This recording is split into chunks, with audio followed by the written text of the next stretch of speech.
Before we begin, do you have a theory about this case or a story of your own? Leave a message on our socials. Our handles are all just Nightwatch Files without the space, or head over to nightwatchfiles.com to find them all in one place. Your insights might be featured in a future episode. I'm Harper Finley, and this is Nightwatch Files. Salem, Idaho. It was the morning of Tuesday, the 9th of June, 2020. At exactly 7 a.m., a convoy of law enforcement vehicles moved quietly through the dark towards a property at 202 North 1900 East. Rexburg police detectives Ray Hermosillo and Dave Stubbs led the approach, flanked by agents from the FBI's Evidence Response Team and officers from the Fremont County Sheriff's Office. Together, they walked to the front door and knocked. Chad Daybell was woken by the officers led by his youngest son to a loft above the garage. He dressed and was escorted to the kitchen without a word. His first phone call was to his attorney. Then he moved to his living room recliner and sat in silence, while his adult children arranged themselves on the couch across from him, too stunned to speak. Outside, nearly 100 law enforcement officers had gathered in the parking lot of a nearby LDS church before dawn. Now they swarmed the 4-acre property in coordinated silence. The surrounding roads were barricaded. Parked out front was an FBI mobile command center, a vehicle the size of a city bus. By 9 a.m., the FBI's Evidence Response Team had divided the backyard into a grid. Blue canopies and tarps went up. Officers moved in long, deliberate lines across the property, raking the earth as they went. They were looking for bodies.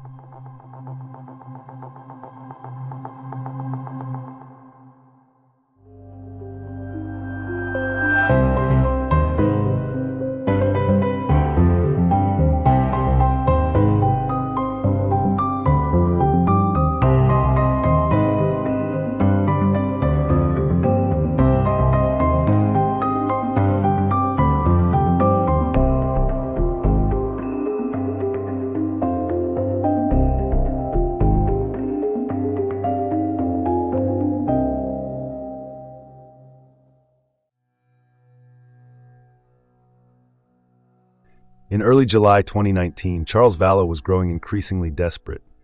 His wife had descended into a world of fringe religious beliefs, and he was determined to pull her back.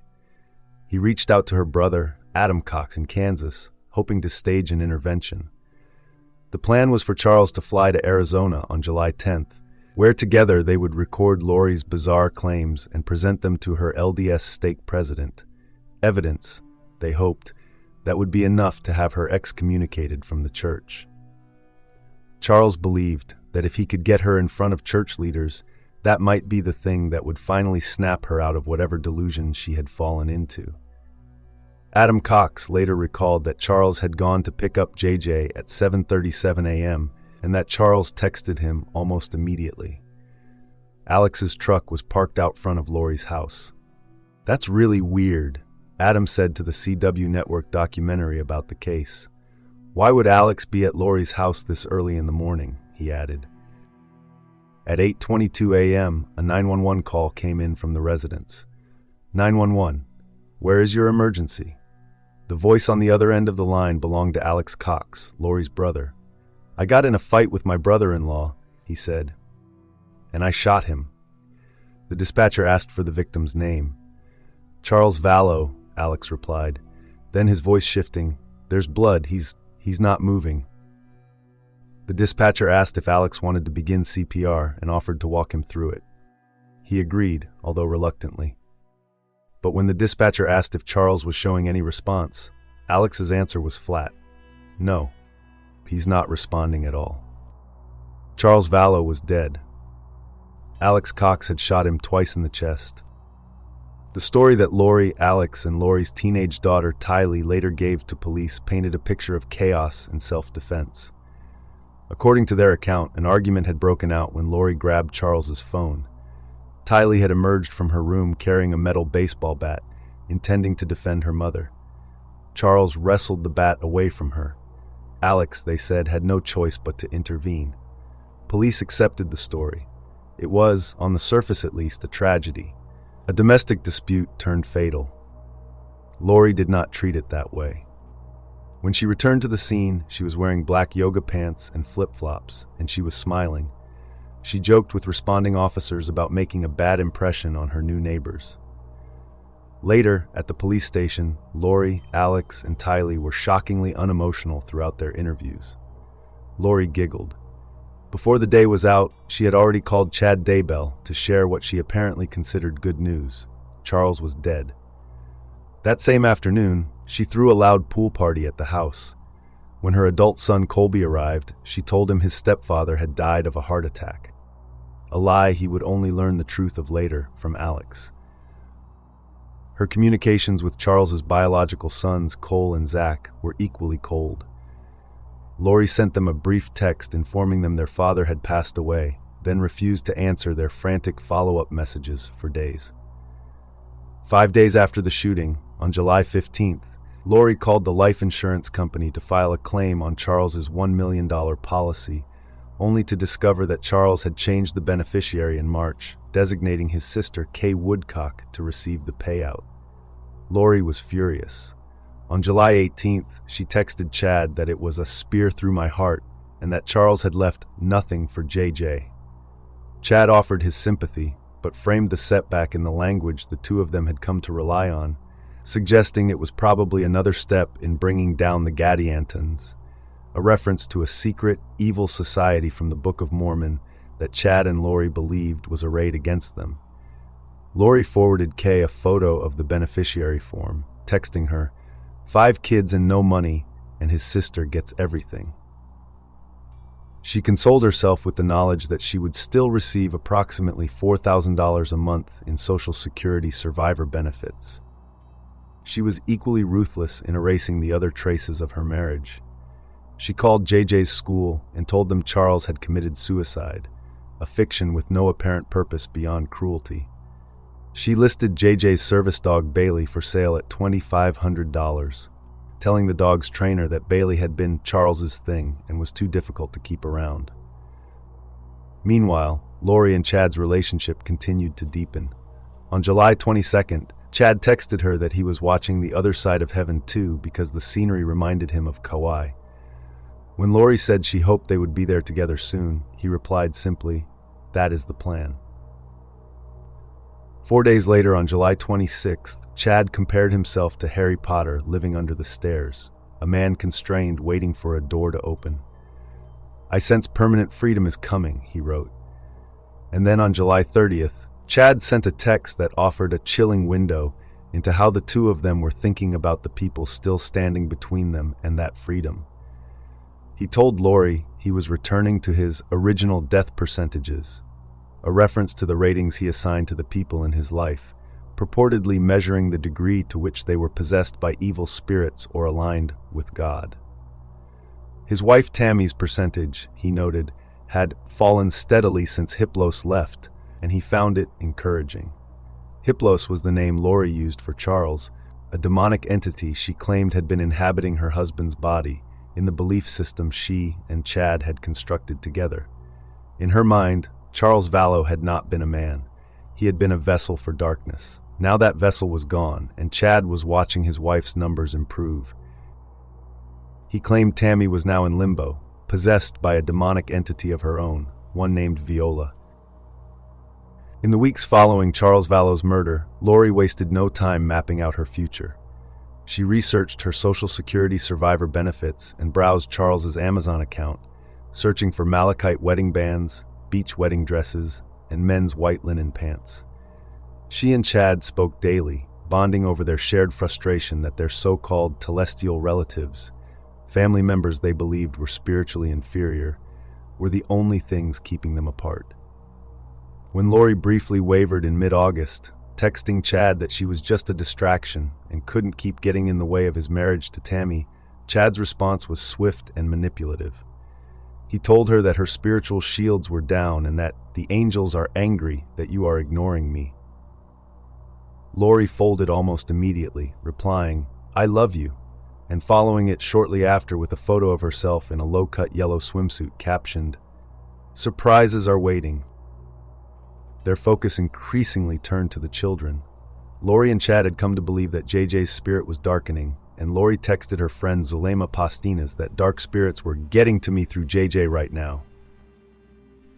Around the same time, JJ had a strange 35-second FaceTime call with his grandparents, Charles's sister Kay Woodcock and her husband Larry, in which he suddenly looked off screen, said, "I gotta go," and hung up. It was the kind of moment that might have seemed trivial in isolation, but it would haunt Kay in the months ahead, particularly as Lori began ignoring her desperate pleas to see her grandson. When Charles's memorial service was held in Louisiana, Lori refused to let JJ attend. Lori had decided the family was moving to Rexburg, Idaho, a place she and Chad referred to as Zion. In preparation, she quietly arranged for Tylee's Social Security benefits to be redirected into her own bank account. She and her brother Alex Cox signed leases on neighboring townhomes at 565 Pioneer Road in Rexburg, and by the last days of August, the move was imminent. When Lori stopped by Colby's workplace to say goodbye, her eldest son noticed immediately that something was wrong. Tylee was visibly upset, crying, but Lori refused to tell Colby where they were going, saying only that they were moving somewhere cold. The night before they left, Lori returned JJ's service dog Bailey to his trainer, Neil Mestas. She claimed the move was for Tylee to attend college and instructed Mestas to lie to Tylee, who was devastated about losing the dog, that Bailey had already found a new home. While this conversation unfolded, JJ was nearby, happily playing on his iPad, oblivious. Around midnight, Lori and Alex loaded up and headed north. The family, Lori, Tylee, JJ, and Alex, moved into the Pioneer Road townhomes on the first day of September. Almost immediately, Alex texted Zulema that the trip had been pretty good considering the dark portal we brought with us, a reference unmistakably to Tylee. Within days, Lori had enrolled JJ at Kennedy Elementary School and formally emailed his former school in Arizona to confirm he would not be returning. She told anyone who asked that Tylee was attending classes at nearby BYU, Idaho. Meanwhile, she and Chad had begun meeting openly on the BYU Idaho campus, holding hands and kissing, their affair no longer concealed by hundreds of miles. On September 8th, Lori, Alex, Tylee, and JJ made a day trip to Yellowstone National Park, snapping photos together like any ordinary family. They returned to the apartment that evening just before 9 o'clock. Life, on the surface, continued as normal. Lori interviewed a nanny named Charlotte Pierce, telling her that Charles had died of a heart attack and that Tylee was busy with college. The following weekend, her friend Melanie Gibb and Melanie's partner David Warwick came to visit. Lori told Melanie that JJ had become a zombie who loved Satan, pointing to his expanding vocabulary and hyperactive behavior as evidence that a dark spirit had taken hold of him. Then, on the evening of September 22nd, Alex Cox arrived at Lori's townhome carrying a sleeping JJ and brought him upstairs to bed. The next morning, Lori told Melanie and David that JJ had been at it again in the night, climbing on the cabinetry, knocking over a picture of Jesus Christ, and that Alex had come to take him away. The day after that, she called JJ's elementary school and his nanny to let them know that JJ would be going to live with his grandparents in Louisiana.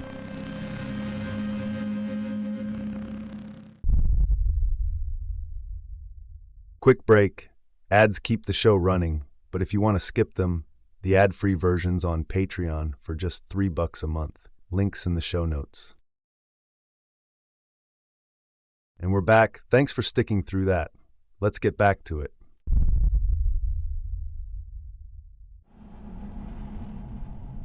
Lori's niece, Melanie Boudreau, had recently filed for divorce from Brandon after Lori claimed she received a divine revelation that Brandon was homosexual, a claim he firmly denied. However, Melanie remained the beneficiary of Brandon's life insurance policy, which was worth more than $1 million. On October 1st, just before 9 a.m., Brandon returned home from the gym and prepared to pull his black Tesla Model X into his driveway. He noticed a green Jeep with Texas plates parked facing the wrong direction and recognized it as the vehicle Charles Vallow had given to Tylee. Suddenly, the rear window of the Jeep flipped up, and Brandon saw the muzzle of a rifle equipped with a silencer extend out. He recognized the bald driver as Alex Cox. Brandon heard a muffled gunshot, briefly thinking it was a paintball or BB gun, before a real bullet shattered his driver's side window, missing his head by mere inches and embedding into the Tesla's doorframe. Terrified, Brandon hit the accelerator and sped away, with the Jeep chasing him for a few blocks before peeling off in another direction. Brandon immediately called 911, breathlessly telling the dispatcher someone had shot his window. He was too frightened to return home and arranged to meet officers a few miles down the road. Officer Marianne Robb, who had previously spoken with Charles Vallow about Lori's bizarre religious claims, responded to the scene and confirmed the damage was from a real firearm. Brandon immediately told the police he suspected his ex-wife's family and her aunt's Doomsday group were responsible. Fearing Alex would strike again, Brandon quickly gathered his 4 children and went into hiding at his parents' house in American Fork, Utah. On October 9, 2019, Chad's wife, Chad Daybell, was ambushed in her driveway as she unpacked groceries from her car. A masked man pointed what she mistook for a paintball gun at her and fired several times. The weapon was actually a real rifle equipped with a silencer, but the man missed and then fled when Tammy screamed for Chad. Then, just 10 days later, on the morning of October 19, 2019, Chad Daybell called 911 around 6 a.m., tearfully reporting that his 49-year-old wife had died in her sleep. Chad claimed he awoke to find her partially off the bed with her feet tangled in the sheets. He called his adult son, Garth, who was sleeping in a room across the hall, to help lift her back onto the mattress. When the responding officer and Fremont County Coroner Brenda Dye, an EMT, not a physician, arrived, Tammy's body was already cold to the touch. Lividity and rigor mortis were setting in, and a dribble of pink, blood-tinged foam was leaking from her mouth. Chad told authorities Tammy had been coughing and vomiting the night before. Chad and his adult children strongly refused an autopsy, and the coroner acquiesced, ruling the death as natural causes. Tammy was embalmed, transported to Springville, Utah, and buried incredibly quickly on Tuesday, October 22, 2019, just 3 days after she died. Following her death, Chad collected $430,000 in life insurance payouts. Tammy's sudden passing occurred just over 3 months after Lori Vallow's 4th husband, Charles Vallow, was shot to death by Alex Cox on July 11, 2019, in Arizona. This timeline meant that within a span of exactly 100 days, both Lori's and Chad's spouses had been eliminated. On November 5, 2019, just 17 days after Tammy Daybell's death, Lori and Chad were married on Anini Beach in Kauai, Hawaii. Lori wore a white lace and chiffon dress, and Chad wore the white linen outfit Lori had purchased on Amazon. They were barefoot, wore purple orchid leis, and exchanged the malachite rings. There were no guests or family members present. The couple laughed, posed for romantic photos, danced, and abruptly ended the ceremony after just 45 minutes. 2 days later, they began searching for a house to lease in Kauai, telling realtors they had no children.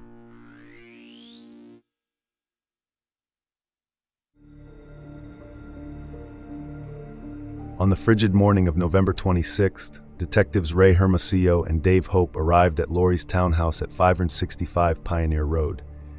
When they knocked on the door of Unit 175, Alex Cox answered with Chad Daybell standing behind him.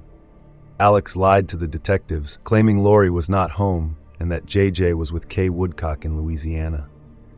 Detective Hermosillo immediately told Alex this was unlikely, as Kay was the one who had requested the welfare check they were there for. She contacted the Rexburg police, saying she had not spoken to her grandson in 3 months, since a brief and highly suspicious 35-second FaceTime call in August, and became deeply alarmed after discovering an Amazon order for a wedding ring sent to Rexburg. When asked for Lori's phone number, Alex claimed he didn't have it and directed the officers to Unit 107. While Detective Hope went to check the other unit, Hermosillo flagged down Chad Daybell, who was attempting to drive away in his black Chevrolet Equinox. Chad told the detective he had last seen JJ in October and blatantly lied by claiming he did not have Lori's phone number, stating he hardly knew her and had only met her a couple of times. Hermosillo found this highly suspicious, knowing the couple had just been married in Hawaii a few weeks prior. Chad eventually surrendered the phone number, complaining that he felt he was being accused of something.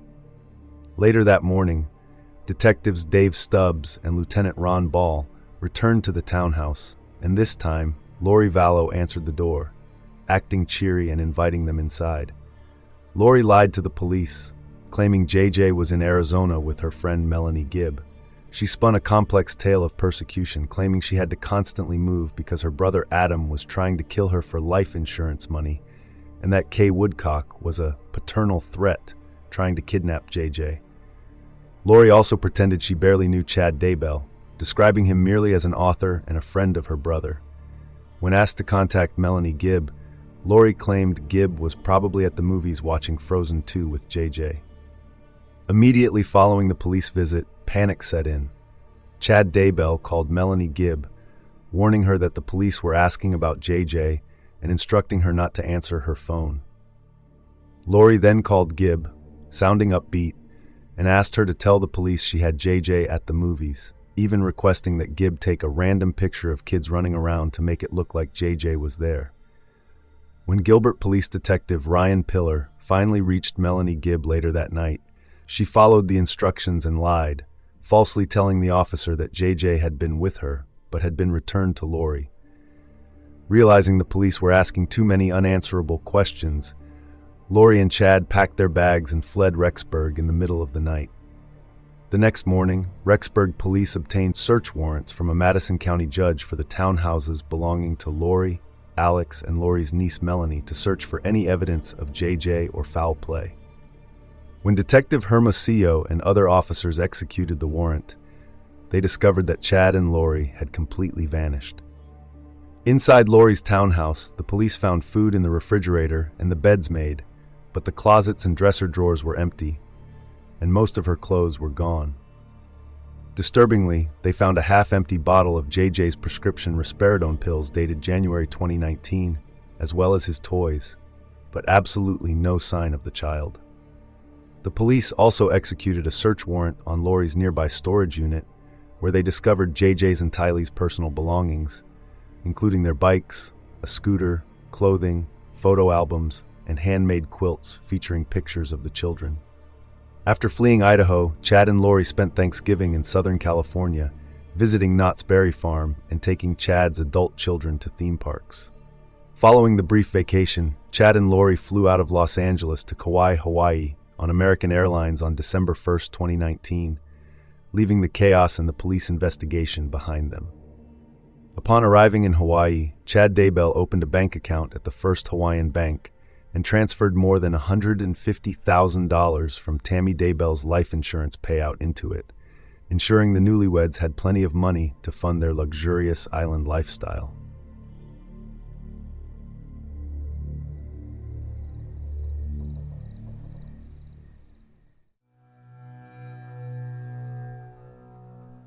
Suspicions surrounding Tammy's death grew rapidly. Chad's explanation of how she died constantly shifted depending on his audience. He told some people she died from a coughing fit. He told his sister-in-law, Heather Daybell, that she suffered a pulmonary embolism because she had gained 40 pounds. And he wrote in a public essay that she slipped away peacefully with a serene face and a slight smile. Tammy's family and friends were adamant that she was perfectly healthy, took high-intensity exercise classes, and showed no signs of failing health.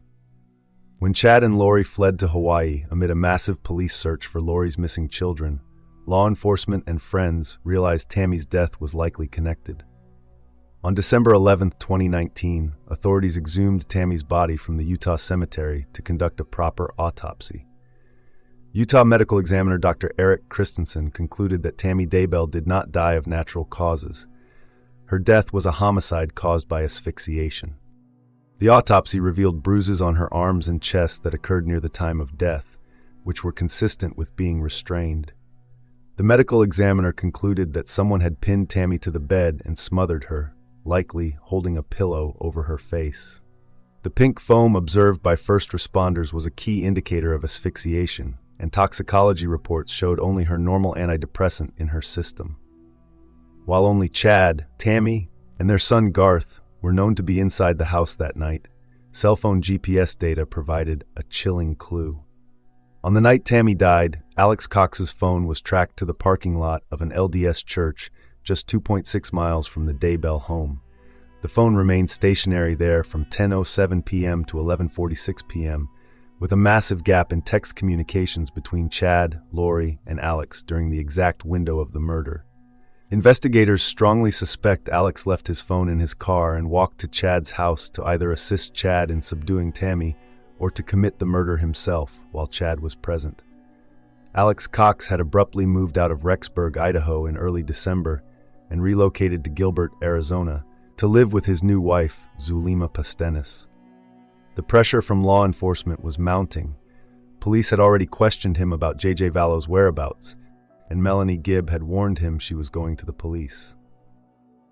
Alex and Zulema had gotten married about a month earlier over the Thanksgiving holiday weekend. Their union was heavily orchestrated by Chad Daybell and Lori Vallow, who believed that individuals had to be married to enter the highest level of heaven, the celestial kingdom, and complete their divine missions. Chad had designated a man Zulema had been dating as a dark spirit and repeatedly pressured her to marry someone with equal powers, specifically suggesting Alex. Although Zulema was initially skeptical and nervous about remarrying, she gave Alex a chance and came to appreciate his doting nature and his willingness to engage in deep, serious conversations about Scripture. After Alex proposed around Thanksgiving, the couple drove to Las Vegas, Nevada. They wed at a no-frills venue called a Chapel of Love on South First Street, purchasing a basic $100 wedding package. The ceremony, conducted by Reverend Carlos Vallecillas, was incredibly brief, lasting only between 3.5 and 8 minutes. The wedding lacked any typical romantic or celebratory atmosphere. The chapel owner and officiant described the event as cold and businesslike, noting the couple acted more like they were at the DMV than their own wedding. Zulema coordinated and paid for the entire event, while Alex remained quiet and declined all standard wedding frills, such as buying flowers for his bride or having a wedding photograph taken. Because the couple arrived without any friends or family, the chapel's security guard had to step in to serve as their official witness. In a highly unusual move for the time, Alex instructed the officiant to change his name on the marriage certificate, taking his new bride's last name to legally become Alexander Lamar Pastenis.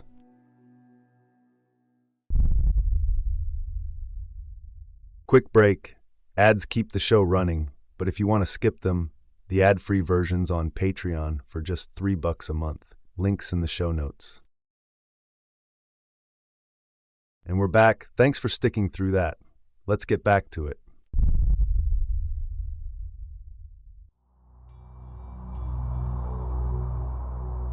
By December 10th, Alex texted Chad Daybell asking for a blessing, complaining he was having a bad attack and couldn't breathe.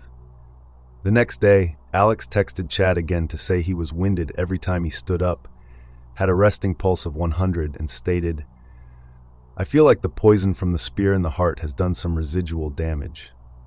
That same day, Chad and Lori called Alex and Zulema to inform them that Tammy Daybell's body was being exhumed.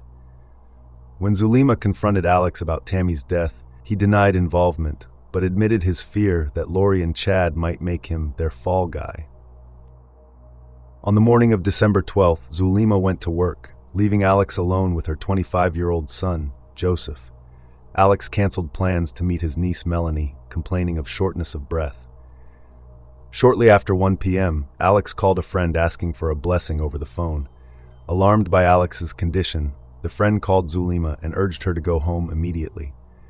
Zulema called Alex, who struggled to speak, and then asked her son Joseph to check on him. Joseph went into the bathroom and found Alex lying unconscious on the floor in his own feces and vomit, gasping for breath and making a high-pitched wheezing sound as he exhaled. Joseph dialed 911 at 3:20 p.m., but told the dispatcher he could not perform CPR because Alex was too big. Zulema arrived frantically and began chest compressions as the paramedics pulled in. Alex was rushed to Banner Gateway Hospital, but never regained consciousness and was officially pronounced dead at 4:19 p.m. Gilbert police immediately executed a search warrant on Zulema's house, and an autopsy was performed on December 14th by the Maricopa County Medical Examiner with the FBI and police present. On December 16th, the medical examiner ruled that Alex Cox died of natural causes, specifically blood clots in his lungs, with severe atherosclerotic and hypertensive cardiovascular disease acting as contributing factors. This was a highly similar cardiovascular condition to the one that killed Lori's third husband, Joe Ryan.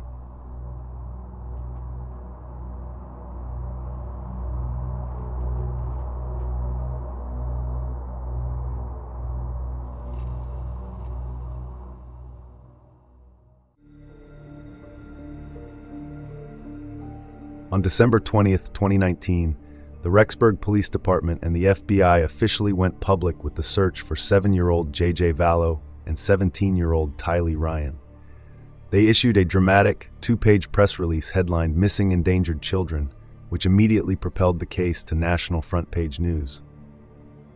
The press release explicitly linked the children's disappearance to the death of Chad's first wife, Tammy Daybell. The police publicly revealed for the first time that Tammy's remains had been exhumed, an autopsy had been conducted, and her death was now officially classified as suspicious. This public announcement was actually the first time Tammy's own children learned their mother had been autopsied. The release detailed the couple's deception and flight from justice, and police publicly condemned Lori's lack of cooperation, calling her refusal to assist in locating her own children astonishing, and stating they strongly believed the children's lives were in danger. To aid the nationwide search, police released physical descriptions and photos of JJ and Tylee, noting specifically that JJ was autistic and might be in need of medical attention. They also released headshots of Lori Vallow and Chad Daybell, effectively turning them into America's most wanted couple. Fremont County Sheriff Len Humphreys publicly named Chad and Lori as persons of interest in the expanding, multi-state investigation. The following morning, the Idaho State Journal ran a front-page story titled "Alarming Missing Persons Case Unfolding in East Idaho." That same day, Brandon Boudreau and Kay Woodcock teamed up to expose the couple's Doomsday cult, posting on Facebook about the drive-by shooting attempt on Brandon and the string of mysterious deaths surrounding Lori, and forwarding their posts to the media. In interviews, Kay and Brandon publicly condemned Preparing a People as a dangerous organization that they blamed for Lori's and her niece Melanie's religious radicalization. Over the Christmas holiday, Lori and Chad, who were hiding out in a luxury condo in Kauai, Hawaii, hired the Rexburg law firm of Rigby, Andrus, and Rigby. On December 27th, exactly a month after the couple fled Idaho, their new attorney Sean Bartholic issued a terse statement. Chad Daybell was a loving husband and has the support of his children. Lori Daybell is a devoted mother and resents assertions to the contrary. We look forward to addressing allegations once they have moved beyond speculation and rumor. Bartholic also informed the Fremont Sheriffess that all further communication with Chad must go through him. A few hours later, Michael and Nancy James of the multimedia organization Preparing a People issued a statement denying they were a cult and distancing themselves from Chad and Lori by removing all podcasts and references to them from their website. The following day, Rexburg Police Captain Gary Hagan told reporters that despite fielding tips from all over the country, a team of 8 officers was no nearer to finding the children. Then, on December 30th, police issued another press release updating the public, reiterating that Lori had completely refused to assist this investigation and asserting that she either knew where her children were or what happened to them.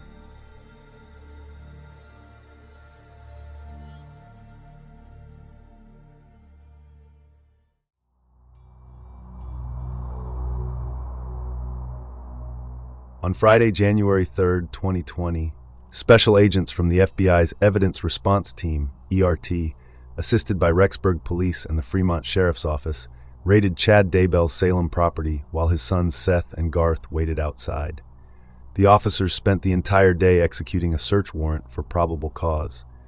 They paid special attention to a shed at the back of the property, using metal detectors, rakes, and probes, and seized 43 items, including computers, cell phones, journals, hair, and bodily fluids for DNA testing. During the raid, Chad's daughter Emma Daybell drove by and pulled faces at reporters gathered outside. That night, Lori's adult son, Colby Ryan, told ABC News he was completely in the dark regarding his siblings' whereabouts but hoped they were safe. 2 days later, Larry and Kay Woodcock flew from Louisiana to Idaho to be interviewed by Rexburg Police and the FBI and held a press conference to announce a $20,000 reward for information leading to the children, establishing the website findjjandtylee.com to collate tips.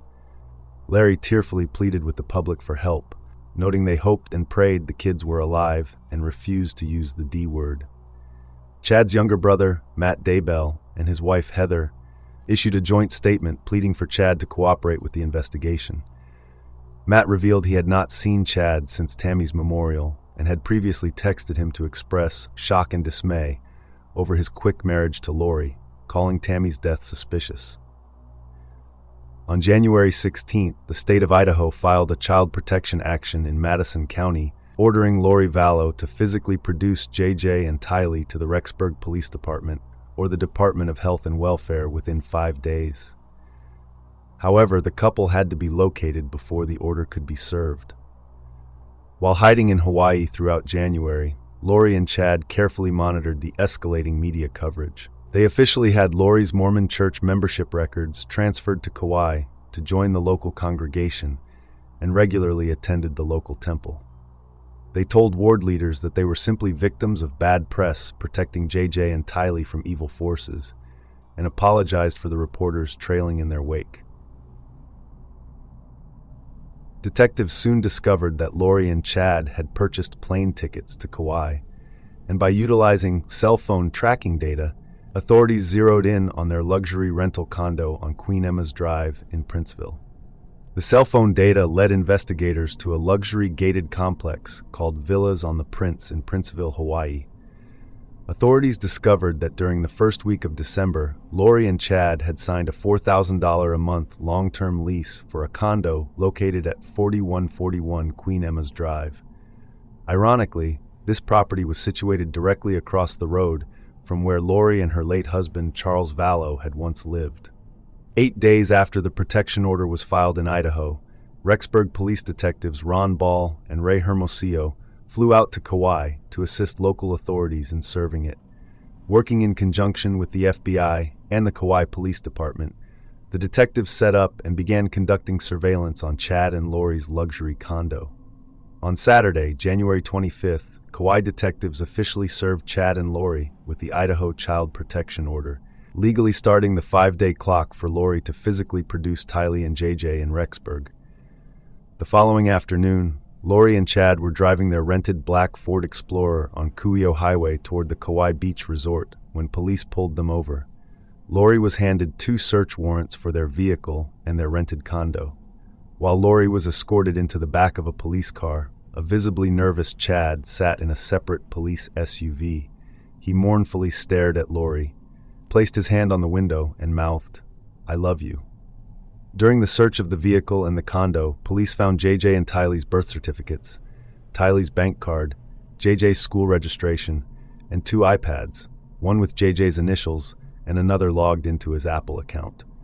However, authorities found absolutely no sign that the children had been in Hawaii. After the search, Lori was allowed to collect some personal items, including a plastic Ziploc bag containing thousands of dollars in cash, and the couple's SUV was towed away. As the couple walked through the resort's parking lot, they were ambushed by East Idaho News reporter Nate Eaton and cameraman Eric Grossarth, who had flown to Hawaii to track them down. Eaton peppered them with questions, asking Lori where her kids were and why she was in Hawaii while her children had been missing for 4 months. Lori smiled coldly and repeatedly responded, "No comment." When Eaton noted that people around the country were praying for her children, Lori nonchalantly shot back, "That's great." Eaton pressed Chad on whether he felt instructed by God to do something to the kids, but Chad stared at the pavement and remained completely silent.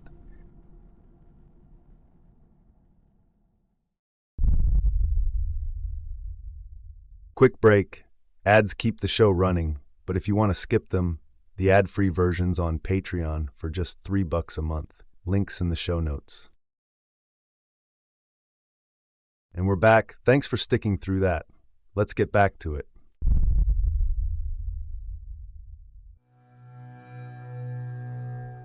The next day, Kauai Police Chief Todd G. Raybuck issued a press release confirming they were assisting Rexburg detectives, but noted there were currently no local charges or arrest warrants for Chad and Lori. Then, reporters from Dateline NBC, who had staked out the resort for 9 hours, caught Lori and Chad leaving the lobby dressed for the beach. When asked if they were heading back to Idaho, Lori simply replied, "No comment," and swept past the cameras.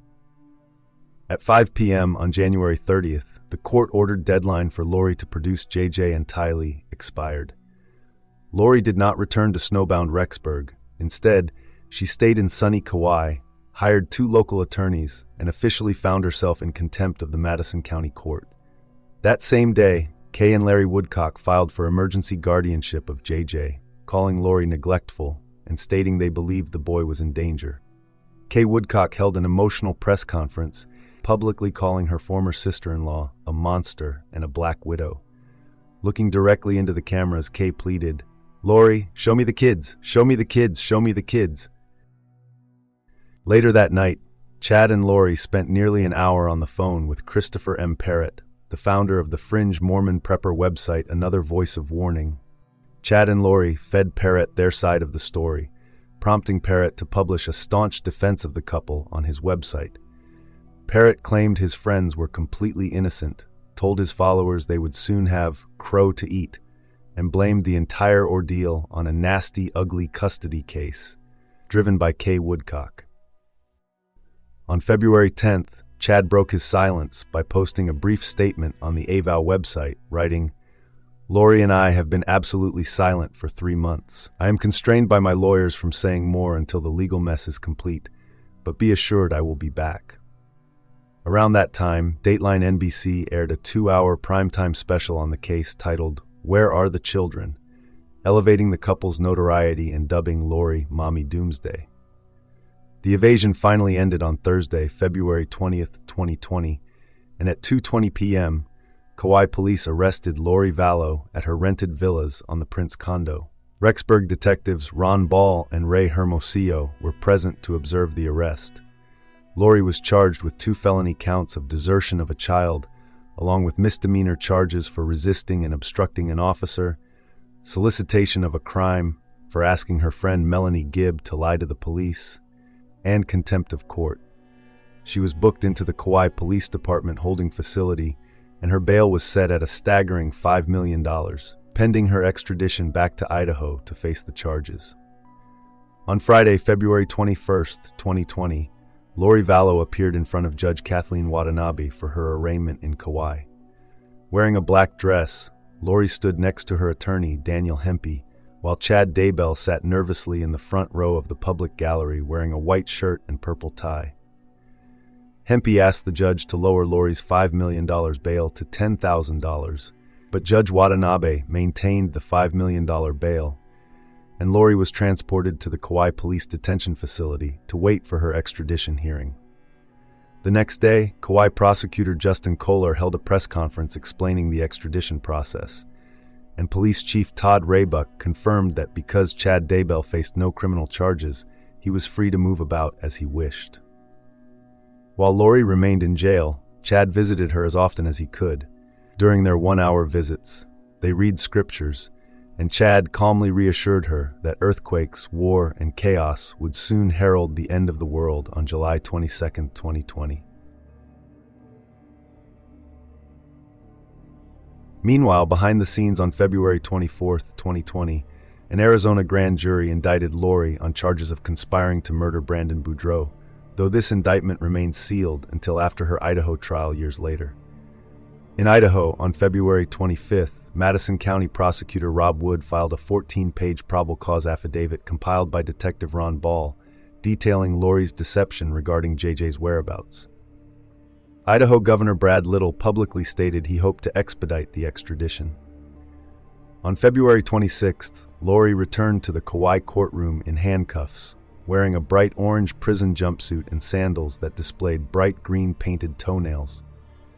Represented by a new attorney, Craig DaCosta, She smiled as he argued that the Idaho order to produce her children was unlawful and that she was not a flight risk. Prosecutor Kolar countered that she had a history of defying court orders and digging out when the chips are down. Judge Watanabe again confirmed the $5 million bail, after which DaCosta announced Lori had executed a waiver of extradition to expedite her return to Idaho. Also on February 26th, the California attorneys representing Lori's niece, Melanie Pawlowski, issued a libelous news release falsely claiming Brandon Boudreau's family had covered up child molestation, drug addiction, and organized crime. 3 days later, Chad Daybell flew back to Idaho without Lori. Arriving at the airport in a baseball hat with a large backpack and suitcase, he was confronted by an ABC News reporter who asked about JJ and Tylee. "The kids are safe," Chad replied pleasantly before boarding his flight. On Wednesday, March 4th, Lori made her final appearance in Kauai Court wearing orange prison garb and leg irons as FBI special agents and Rexburg police prepared to transport her. The next morning, a handcuffed Lori boarded a commercial flight to Los Angeles, then Boise, where she was transferred to a State of Idaho airplane for the short flight to Rexburg. As she landed, East Idaho News reporter Nate Eaton was waiting to fire off questions. Lori was booked into the Madison County Jail, where she was treated like a celebrity by other inmates, who gave her a makeover before her highly publicized court appearance.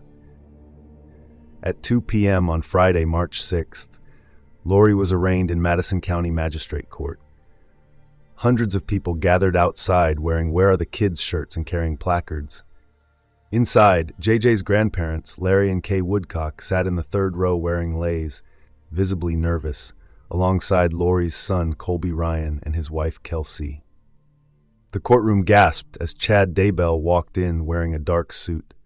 Lori was escorted in wearing an orange and white striped prison uniform with a bulletproof vest underneath.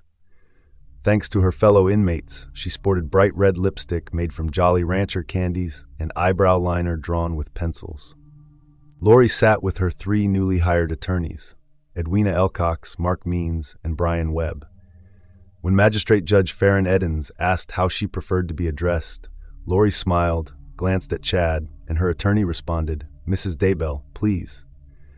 Lori confirmed she understood the felony and misdemeanor charges against her, and Judge Eddins set a preliminary hearing for mid-March. Her attorney, Edwina Elcox, argued for bail to be reduced to $10,000, claiming the media presence acted as built-in pretrial monitoring. Prosecutor Rob Wood forcefully argued against it, citing her alarming pattern of flight, her refusal to aid in finding her children, and the fact that she was related to 3 active suspicious death investigations. Judge Eddins reduced bail to $1 million, mandating an ankle monitor if she posted bond. Chad snuck out the back door of the courthouse to avoid reporters, while the Woodcocks and Colby Ryan held an emotional press conference, pleading for answers. Following her arraignment, Lori met with several bail bond companies, but they all refused to post her $1 million bail because she was deemed too high of a risk. Lori fired attorneys Elcox and Webb, leaving the inexperienced Mark Means as her sole defense counsel. Means immediately filed a motion to remove Judge Eddins. On March 13th, Judge Eddins recused himself, and Magistrate Judge Michelle Mallard took over the case. On March 16th, Means issued a public statement declaring Lori's absolute innocence, and prosecutors turned over 1,600 pages of discovery to the defense.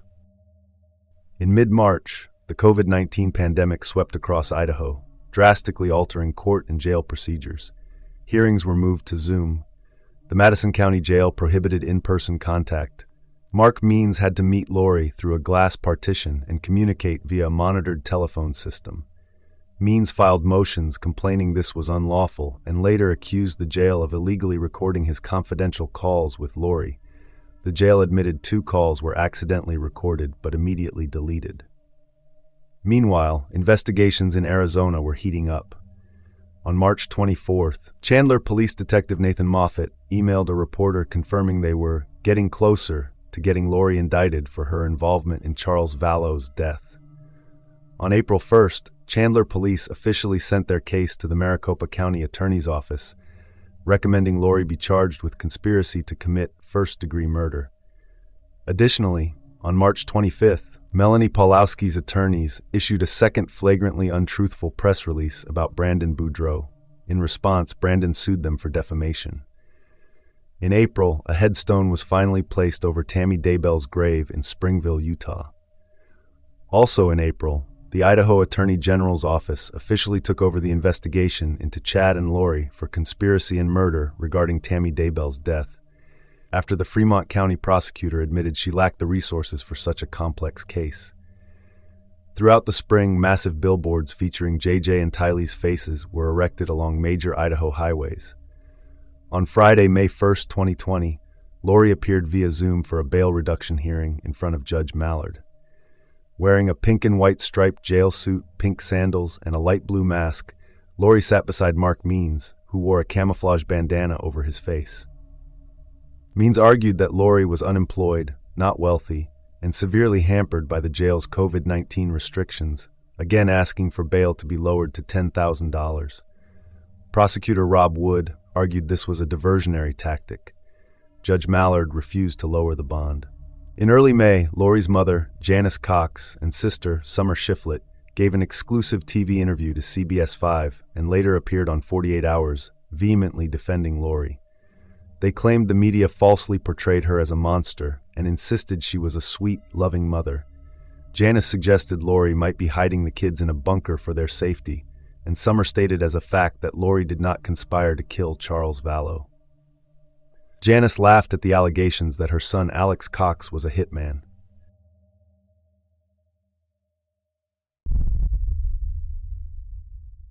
Quick break. Ads keep the show running, but if you want to skip them, the ad-free version's on Patreon for just $3 a month. Links in the show notes.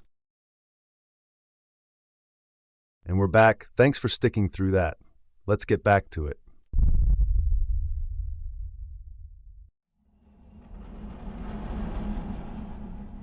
Behind the scenes, law enforcement was combing through massive amounts of digital data.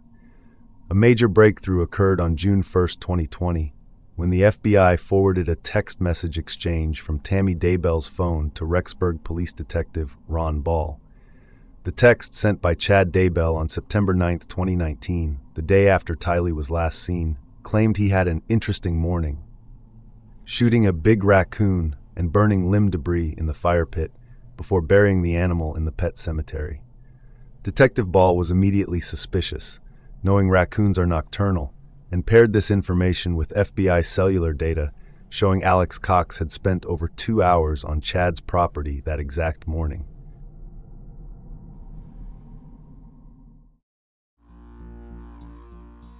On the morning of Tuesday, June 9, 2020, with nighttime temperatures barely above freezing, a massive law enforcement operation converged on Chad Daybell's property in Salem, Idaho. At exactly 7 a.m., Rexburg police detectives Ray Hermosillo and Dave Stubbs, accompanied by officers from the FBI's Evidence Response Team and the Fremont County Sheriff's Office, knocked on the front door. Mark Daybell, Chad's youngest son, answered the door holding a bowl of cereal. Hermosillo informed Mark they were there to serve a search warrant. Mark led the officers to a loft above the garage where Chad was found asleep in bed. The officers roused Chad and waited while he put on jeans, sneakers, and a gray polo shirt. He was escorted to the kitchen, where he immediately called his attorney, Mark Means, and then moved to his living room recliner while his children sat in shocked silence on the couch. Police informed Chad and his children they could stay in the home with a police escort, or they could leave. Chad opted to go outside. He got into his silver and black Chevrolet Equinox SUV, intentionally backing it into the driveway so he could monitor the backyard activity over his shoulder. His daughter Emma and her husband, Joseph Murray, took Mark back to their house across the street. Meanwhile, an army of nearly 100 law enforcement officers, having mustered earlier at a nearby LDS church parking lot, swarmed the 4-acre property. The roads leading to the house were barricaded, and an FBI mobile command center the size of a bus was parked out front. By 9 a.m., the ERT began marking the backyard into grids and erecting blue canopies and tarps. 5 cadaver dogs were led across the property, while officers conducted systematic line searches with rakes. Above, East Idaho news reporter Nate Eaton streamed live video from a chartered helicopter. Behind the scenes, at 7:45 a.m., an FBI victims advocate had called Kay and Larry Woodcock in Louisiana to inform them that a search for human remains was underway. The couple immediately boarded a flight to Idaho. At 11:03 a.m., as the search intensified, Chad's cell phone rang. It was an automatically recorded call from the Madison County Jail, placed by his wife, Lori Vallow. "Hi, babe," Lori chirped. "Hello," Chad replied sadly. "They're searching the property, out on the property." When Lori asked if they were seizing things again, Chad nervously responded, "They're searching. There's a search warrant, and so to take evidence with the kids." Lori asked what she should do, asking, "Pray." "Yeah, pray," Chad answered. He told her he didn't know if she should try to call him later, adding, "I'll answer if I can." While Chad sat in his car, an FBI team focused on the east side of the pond, exactly where Alex Cox's phone had pinged for 17 minutes back in September 2019. The cadaver dogs zeroed in on a 4-by-2-foot patch of noticeably shorter grass on a slightly raised berm under a tree. After taking 3D laser scans and optical measurements, officers cut away the top inch of sod to reveal 3 large, flat, white paving stones laid side by side. Roots from the nearby tree had been purposely severed to fit the stones. Beneath the stones, investigators found a sheet of thin wood paneling. As they removed the wood, the unmistakable, overwhelming odor of a decomposing human body hit the air. Underneath the paneling was a round object protruding from the soil, tightly wrapped in a black plastic garbage bag. FBI agent Steve Daniels used a razor blade to gently slice the black plastic, revealing a second, thinner white plastic kitchen bag with a red drawstring underneath. As he cut through the white bag, brown human hair spilled onto his hands. Inside the bags was the small body of 7-year-old J.J. Vallow. He was wearing red pajamas and black Skechers socks. His body had been entombed in layers of heavy-duty duct tape. His hands were folded at chest height and bound together in a continuous ball of tape. His arms and ankles were tightly bound, and a white plastic bag was taped securely over his head. At approximately 11 a.m., the coroner carefully removed the child's body and placed it in a body bag to be transported to the morgue. Watching from his vehicle on the edge of the property, Chad Daybell realized what was happening. He nervously stepped out of his car, took off his black baseball cap, anxiously ran his fingers through his hair, and got back inside. Minutes after hanging up with Lori, Chad hit the accelerator and sped away from his daughter Emma's driveway, attempting to flee down North 1900 East. Police officers immediately gave chase, flagging him down and pulling him over within a mile of his home. Patrol officer Eric Wheeler placed a handcuffed Chad into the back of his police cruiser. Chad's daughter, Emma, rushed to the scene and was allowed to speak with her father through the cruiser window. A camera recorded Chad handing Emma his wallet and instructing her on how to handle his finances, telling her where to find $9,000 in cash hidden in the house, and asking her to keep putting money into Lori's jail commissary account. Twice during the conversation, he told Emma, "I don't think I'll be coming home." At 11:30 a.m., Chad was officially taken into custody, and his SUV was towed away. Around 1 p.m., the FBI evidence response team shifted their focus to the property's pet cemetery and fire pit. They removed the top layer of vegetation, first finding the remains of a dog and a cat. A backhoe was brought in to excavate a 10-by-10-foot area. When the tractor unearthed 2 vertebrae and the stench of burnt, decomposing flesh became overpowering, Agent Daniels ordered the team to stop using the heavy machinery and switch to small hand tools like trowels and paintbrushes. The scene was horrific. Because of the overwhelming smell, officers had to tag out every 2 to 3 minutes. As they carefully scraped the soil on the north side of the pet cemetery, they uncovered a mass of charred flesh and bone. Forensic anthropologists on the scene confirmed the bones, including a pelvic bone, were human. 16-year-old Tylee's dismembered remains had been burned and stuffed into a green plastic bucket, which had melted from the intense heat. Beneath the melted bucket, investigators found a partial human skull and a jawbone. The body was so severely destroyed that the remains fell apart when investigators tried to lift them, forcing the officers to pick up the scattered, charred pieces of the teenager with their gloved hands and place them into a body bag. As news of the discovery broke, Brandon Boudreaux drove 14 hours straight from Gilbert, Arizona to Rexburg. Arriving to find a devastated Larry Woodcock bedridden with vertigo, Brandon bravely volunteered to go to the coroner's office in Larry's place to formally identify JJ's body. At 3:37 p.m., Rexburg Police Assistant Chief Gary Hagan and the Fremont County Sheriff's Office held an on-site press conference, officially confirming to the media that human remains had been found and that Chad Daybell was in custody. At 5:21 p.m., Chad was officially booked into the Fremont County Jail and charged with 2 felony counts of concealment or destruction of evidence.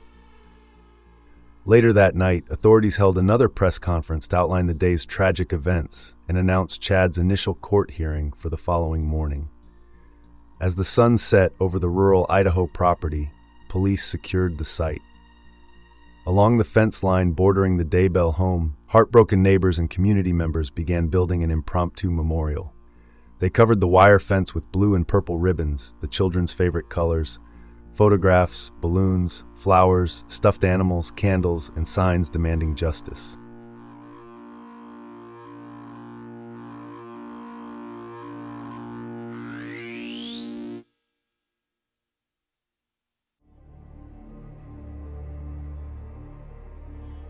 Following the discovery of the children's bodies on Chad Daybell's property, autopsies were conducted on June 10th at the Ada County Coroner's Office in Boise by medical examiner Dr. Garth Warren.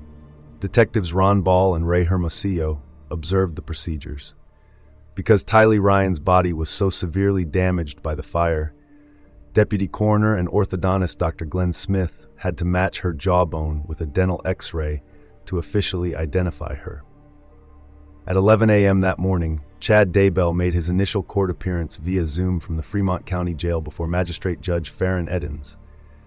Wearing a black and white striped jail jumpsuit and handcuffs, Chad was formally charged with 2 felony counts of concealment or destruction of evidence. His attorney, John Pryor, argued for bail to be set at $100,000, claiming Chad was not a flight risk because he owned property and had children in the community. Prosecutor Rob Wood successfully argued for a $1 million bail due to the severity of the concealed evidence. Later that day, Kay and Larry Woodcock publicly confirmed that authorities had identified the remains as JJ and Tylee. They issued a statement expressing unfathomable sadness and hoping the children died without pain. Lori's family, including her parents Barry and Janice, her sister Summer, her niece Melanie, and Ian Paulowski, also issued a statement expressing deep sadness and stating their hopes that the children were alive had been shattered. Chad's brother Matt and his wife Heather issued a separate statement extending their sympathies to the victims' families and expressing devastation over Chad's apparent role. On Friday night, hundreds of people gathered for a candlelight vigil at Porter Park in Rexburg. Attendees wore masks and the children's favorite colors, and the event featured poetry, a moment of silence, and Sarah McLachlan's song, Angel. On June 29th, investigators executed a third search warrant on Chad Daybell's home, spending nearly 2 hours searching the house and barn before leaving with large brown evidence bags. A few hours later, Lori Vallow Daybell was charged in Fremont County with 2 counts of conspiracy to commit destruction, alteration, or concealment of evidence. The next day, a 16-page probable cause affidavit was unsealed, making public the gruesome details of the children's bodies and Chad and Lori's zombie beliefs. Lori appeared via Zoom for a hearing in front of Judge Edens, wearing a light blue shirt and a mask. She wiped away a tear when Tylee's name was mentioned, and her bond was set at $1 million.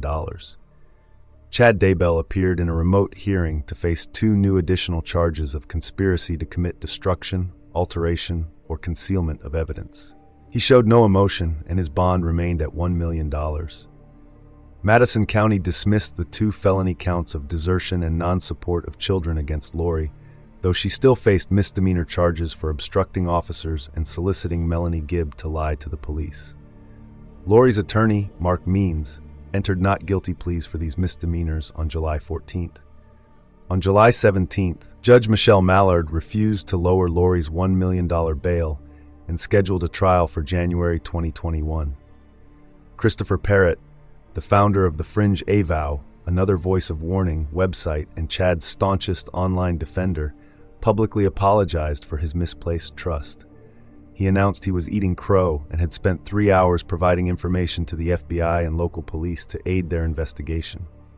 Melanie Gibb also posted an open letter on the Avow site, confessing that her own prepper pride had caused her to be deceived by Chad and Lori's evil doctrines. On August 3rd and 4th, Chad Daybell's preliminary hearing took place at the Fremont County Courthouse. Due to the COVID-19 pandemic, plexiglass dividers were installed and masks were required. Prosecutor Rob Wood's motion to close the hearing was denied, and it was live-streamed to nearly 8,000 viewers. During the hearing, Detective Ray Hermosillo and FBI agent Steve Daniels detailed the horrifying discovery of the bodies, bringing Larry and Kay Woodcock to tears in the gallery. Melanie Gibb testified about Chad and Lori's romance, their belief in zombies, and their attempts to make her lie to the police. A 21-minute recorded confrontation call between Gibb, Chad, and Lori was played for the court. Judge Edens found sufficient probable cause and bound Chad over for trial. Chad was officially arraigned on August 21st by District Judge Stephen Boyce, where he pled not guilty. Lori waived her own preliminary hearing and was automatically bound over to district court. Chad Daybell was officially excommunicated from the LDS Church for apostasy via a letter from a membership council. The LDS Church First Presidency also issued a strict letter ordering local church leaders not to participate in civil or criminal cases without consulting church legal counsel. Mark Means filed a furious 5-page response, accusing the church of creating a code of silence that would taint the jury pool in heavily Mormon Idaho. Chad's sister-in-law, Heather Daybell, circulated an email to the local Relief Society expressing her grief and warning members about being deceived by Chad's teachings. In early September, Lori was arraigned via Zoom, pled not guilty, and received a trial date of March 2021. Prosecutor Rob Wood filed a motion to legally join Lori's and Chad's cases, which Judge Stephen Boyce officially granted on October 29th.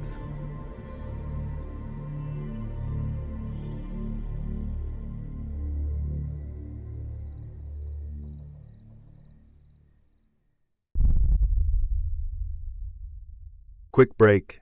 Ads keep the show running, but if you want to skip them, the ad-free version's on Patreon for just $3 a month. Links in the show notes.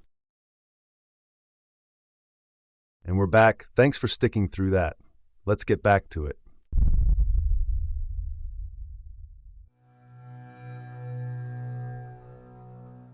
Behind the scenes, Special Prosecutor Rob Wood and Deputy Mackenzie Cole flew to Chandler, Arizona, on September 30th to observe police interviews with Lori's sister, Summer Shiflett, and Zulema Pastenis, who had secured an immunity agreement.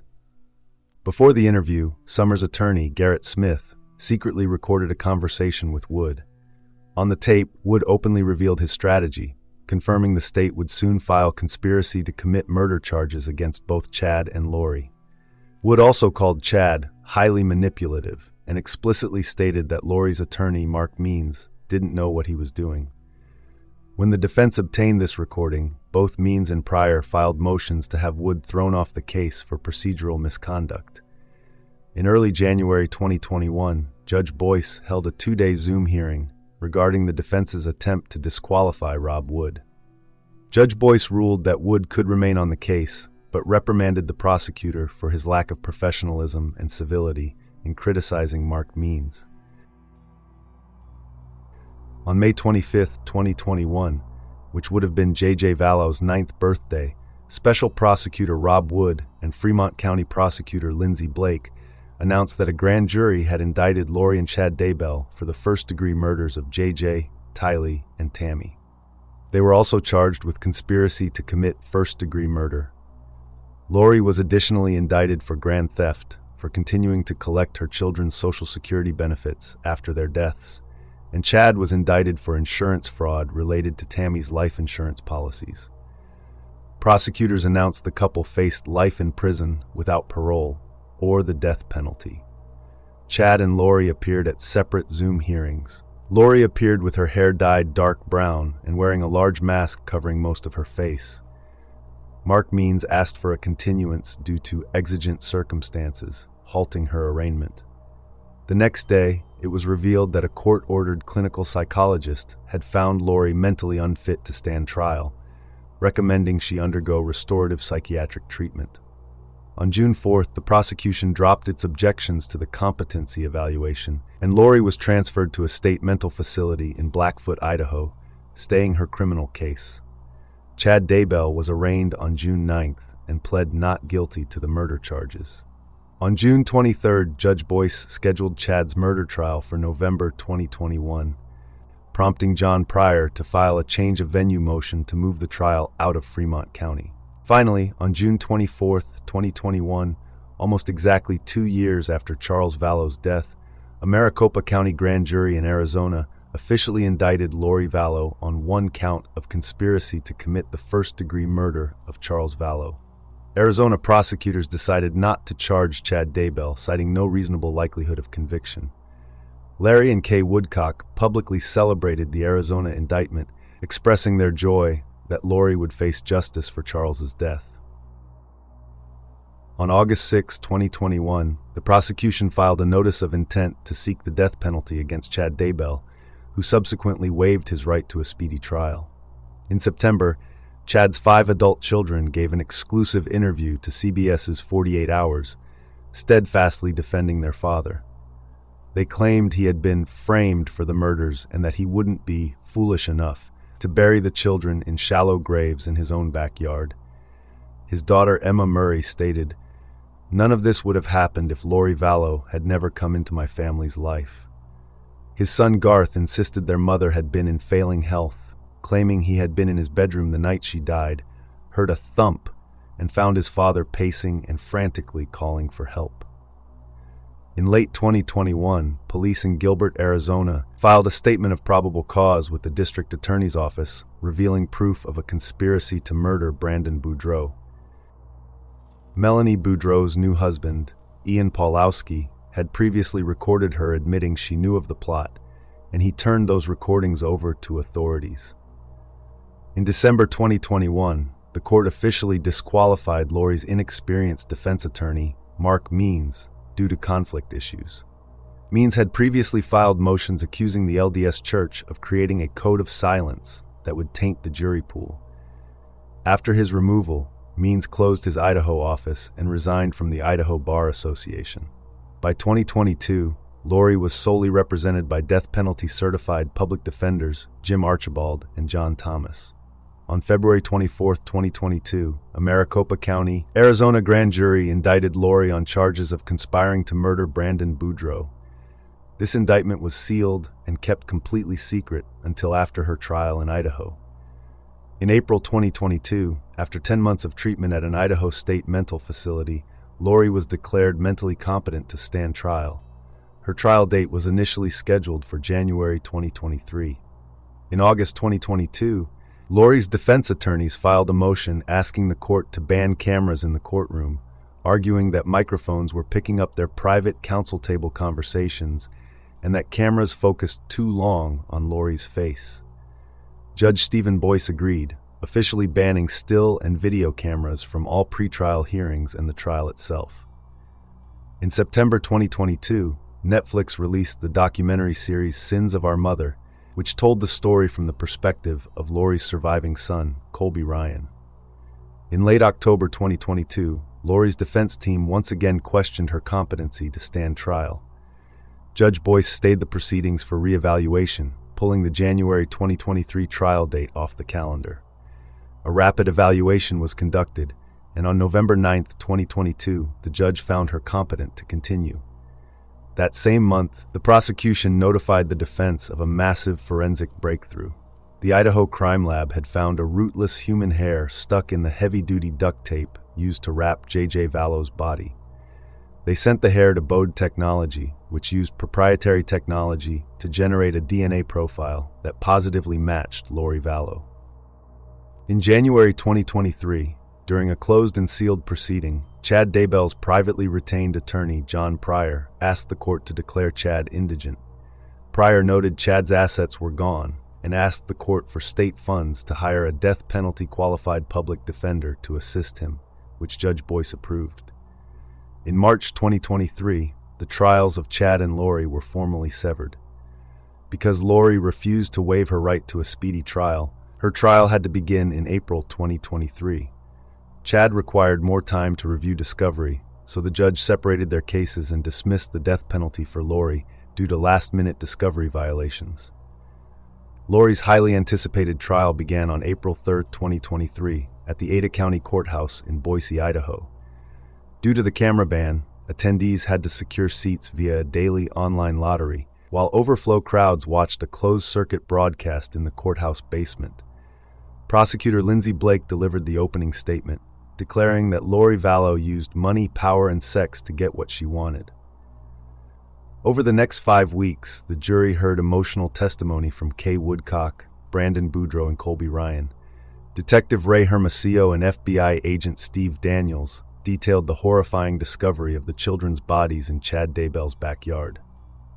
The prosecution also called Lori's former inner circle, including Melanie Gibb, Zulema Pastinis, and Audrey Baradero, who testified about Lori and Chad's bizarre beliefs regarding zombies, dark spirits, and castings.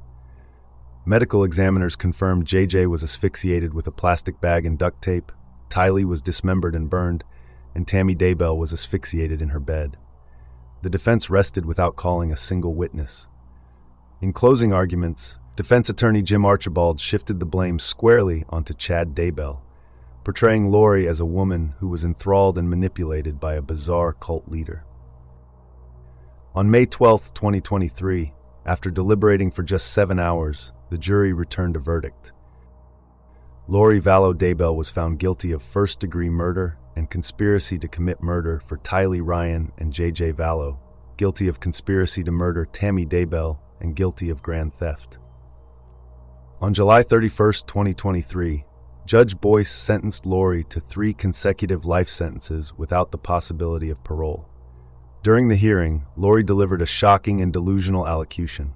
Quoting the Bible, she claimed she had died in the hospital while in labor with Tylee in 2002, went to heaven, met her deceased sister Stacy, and gained permanent access to the spirit world. She told the court she communicated regularly with Jesus, angels, and deceased relatives. She outrageously claimed that Tylee, JJ, and Tammy had all visited her as spirits, that they were happy and very busy in heaven, and that she knew for a fact that no one was murdered in this case. Following the sentencing, she was transferred to the Idaho Department of Corrections Women's Prison in Pocatello, Idaho. With her Idaho trial concluded, the state of Arizona requested Lori be extradited to face the outstanding conspiracy to commit murder charges involving Charles Vallow and Brandon Boudreaux. Authorities from Arizona drove to Idaho and picked Lori up, transporting her back to Arizona in a caravan of 2 sheriff's SUVs. Officers noted that as Lori watched the winter landscape roll by during the long drive, she was cheery and talkative. Lori made her first court appearance in Maricopa County, Arizona, on November 30, 2023. During this hearing, the court granted the prosecutor's request to designate the cases as complex, allowing for extra time to prepare for her next trial.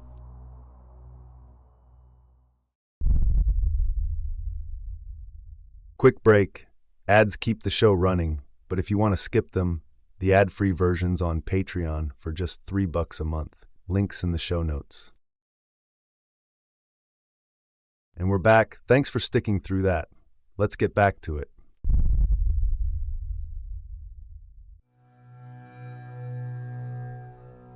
After attorneys had previously stipulated to the release of J.J. Vallow's body in October 2023, the lawyers followed suit and released Tylee Ryan's remains in December 2023.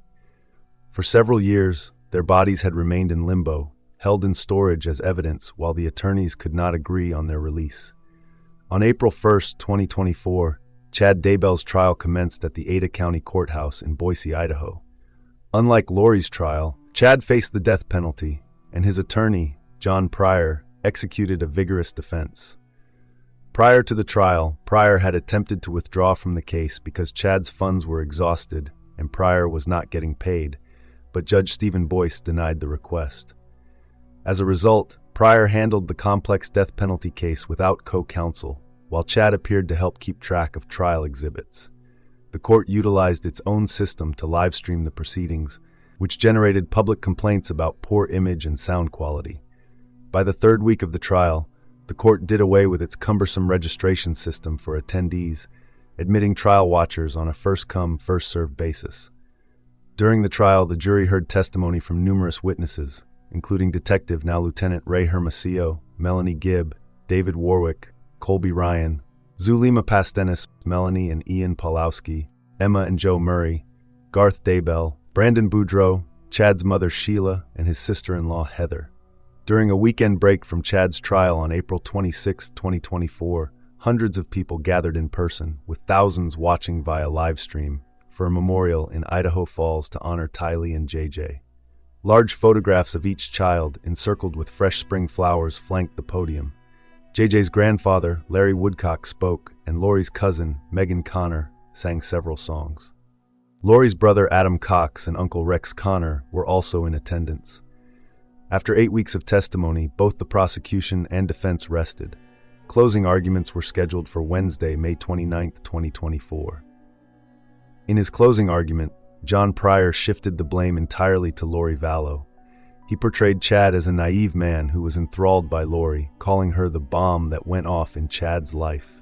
Pryor insisted that Chad was not present when the children were buried and accused the police of a failed investigation. On May 30, 2024, after deliberating for just 6 hours, the jury returned a verdict of guilty. The sentencing phase began with a shocking move by Chad Daybell. He completely waived his opportunity to plead for leniency and waived his right to an allocution. The court heard victim impact statements from the grieving families. Kay Woodcock spoke about bringing JJ home from the hospital. Colby Ryan stated, "I stand here today, motherless, fatherless, sisterless, and brotherless." Tammy Daybell's family, her brothers, sister, and father, talked about how much they missed her and highlighted the Tammy Douglas Daybell Foundation they started for children's literacy. Tylee's aunt, Annie Cushing, also read a statement. Notably, Chad's own children were conspicuously absent from the courtroom. The sequestered jury deliberated into the weekend and signaled they had a verdict on Saturday, June 1, 2024. The jury found that the aggravating circumstances outweighed the mitigating circumstances, making the imposition of the death penalty just for all 6 counts of murder and conspiracy to commit murder. Judge Boyce officially sentenced Chad Daybell to death. In addition to the death penalty, the judge imposed a concurrent 15-year sentence on each of Chad's insurance fraud charges. The imposition of the death penalty automatically triggered a mandatory appeal to the Idaho Supreme Court. Following his June 2024 death sentence, Chad Daybell was transferred to death row at the Idaho Maximum Security Institution. His appellate public defender, Ian Thompson, successfully petitioned for more time to prepare post-conviction relief filings.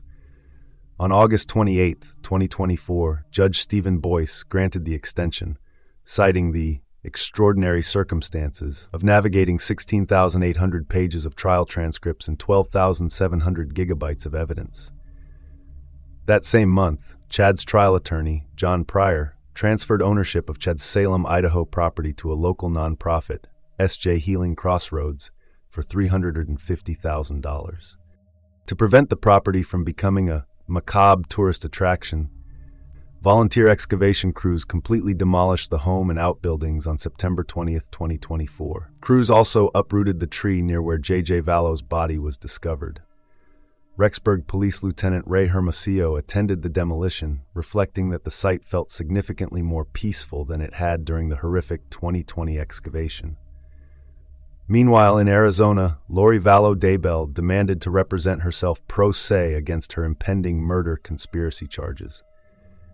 In December 2024, a Maricopa County judge officially ruled Lori mentally competent to stand trial and granted her request to act as her own attorney, assigning her advisory counsel. Lori frequently complained about the conditions at Estrella Jail, citing 23-hour lockdowns and poor Wi-Fi that hampered her defense preparation. Back in Idaho, the Supreme Court paused Chad Daybell's appellate briefing schedule on February 4, 2025, ordering the augmentation of missing sealed transcripts regarding the 2020 and 2021 conflict of interest issues surrounding Lori's former attorney, Mark Means. As Lori's trial approached, Dateline NBC aired her first-ever television interview on March 7, 2025. Speaking with Keith Morrison, a combative Lori maintained her absolute innocence, claimed Jesus had visited her with promises of exoneration, and shockingly attempted to blame Tylee for JJ's death. A few days later, during a March 11 pretrial hearing, Judge Justin Boreski dealt Lori a major blow by refusing to allow her to introduce statements from her deceased brother, Alex Cox, or her murdered daughter, Tylee. The judge ruled the statements inadmissible hearsay and noted the legal prohibition against a defendant introducing statements from a witness she was already convicted of murdering. Jury selection for Lori's trial regarding the conspiracy to murder her fourth husband, Charles Vallow, began on March 31, 2025. Representing herself, Lori delivered her own opening statement, claiming Alex Cox had shot Charles in self-defense. The prosecution countered by outlining a perfectly orchestrated plan, driven by Lori's desire to marry Chad and collect Charles's $1 million life insurance policy. After weeks of testimony, during which Lori aggressively cross-examined witnesses and rested her case without presenting any evidence of her own, the jury found her guilty of conspiracy to commit first-degree murder on April 22, 2025. Lori's second Arizona trial, concerning the conspiracy to murder her niece's ex-husband, Brandon Boudreaux, commenced in late May but quickly descended into chaos. On June 6, 2025, as Brandon testified as the state's star witness, Lori's pro se cross-examination became highly disruptive. She repeatedly spoke over Judge Boreski and ignored his sustained objections, leading the judge to physically remove her from the courtroom. On June 12, 2025, it took the jury just 20 minutes to find Lori guilty of conspiracy to commit the murder of Brandon Boudreaux. On July 25, 2025, Lori faced sentencing for both Arizona convictions. Charles Vallow's brother, Jerry, delivered a scathing victim impact statement, telling Lori she wrote her own make-believe story, and she wrote it in blood. Judge Boreski admonished her blatant disregard for humanity and sentenced her to 2 consecutive life sentences, with parole eligibility after 25 years per count, ordering them to run consecutively to her Idaho life sentences. "It will take an act of God for you to go free," the judge told her. With her Arizona trials concluded, Lori was extradited back to Idaho on August 18, 2025. Smiling and talkative, she was escorted out of the Estrella jail and flown back to the Pocatello Women's Correctional Center to continue serving her life sentences. Shortly after, Chad Daybell launched a website and social media account called Letters from Chad, managed by his daughter Emma Murray. Publishing uncensored and unfiltered letters directly from death row, Chad denied being a killer or a cult member and attempted to present a counter-narrative claiming Tammy Daybell had been severely ill for months before her death. By early 2026, Lori's Idaho appeal was moving forward. Her appellate attorney, Craig H. Durham, filed an opening brief alleging 5 constitutional violations, including the improper disqualification of attorney Mark Means, the admission of uncharged bad acts from Arizona, and speedy trial violations. On January 5, 2026, the state of Idaho issued a 59-page response pushing back on her claims, noting Chad Daybell had paid for Lori's attorney, creating a massive conflict of interest. In February 2026, Durham requested an extension to file Lori's final reply brief. Meanwhile, any potential progress toward Chad's execution remains on hold. As of early 2026, Idaho paused all executions as the state's prison system renovates its execution chamber to accommodate a firing squad.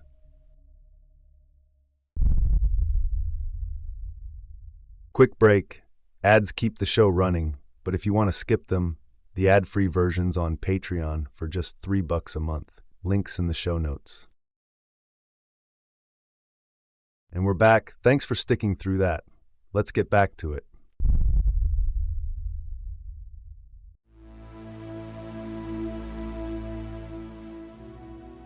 The devastating fallout from the Chad Daybell murders has left the extended families permanently fractured, though many of the surviving relatives have channeled their grief into advocacy, charity, and public testimony.